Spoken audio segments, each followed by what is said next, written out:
तर मुख्यमंत्र्यांच्या सभेनंतर शिवसैनिकांनी सभेला आलेल्यांना गाजर वाटली। काही भाजप कार्यकर्त्यांनाही गाजर वाटण्यात आली। त्यानंतर शिवसैनिकांना पोलिसांनी ताब्यात घेतलं। लालबागच्या नाक्यावर सध्या शिवसैनिकांकडून गाजर वाटपाचा कार्यक्रम होतो आहे।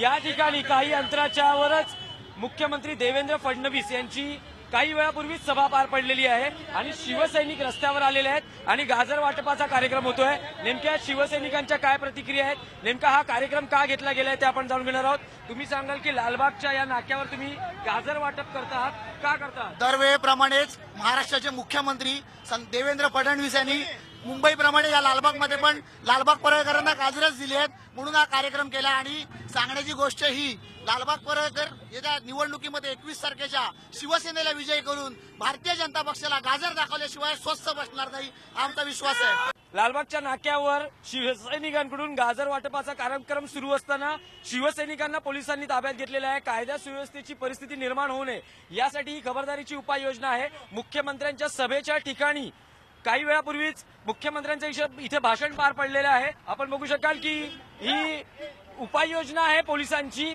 अवघे काही दिवसच शिल्लक उरलेले आहेत महापालिका निवडणुकीच्या मतदानाच्या प्रक्रियेसाठी आणि मुंबईच्या रस्त्यांवर शिवसेनेची ही आक्रमक प्रतिक्रिया आपल्याला पाहायला मिळते आहे। शिवसैनिक आणि भाजप कार्यकर्त्यांमधला संघर्ष टाळण्यासाठी पोलीस सर्वतोपरी खबरदारी घेताना दिसत आहेत।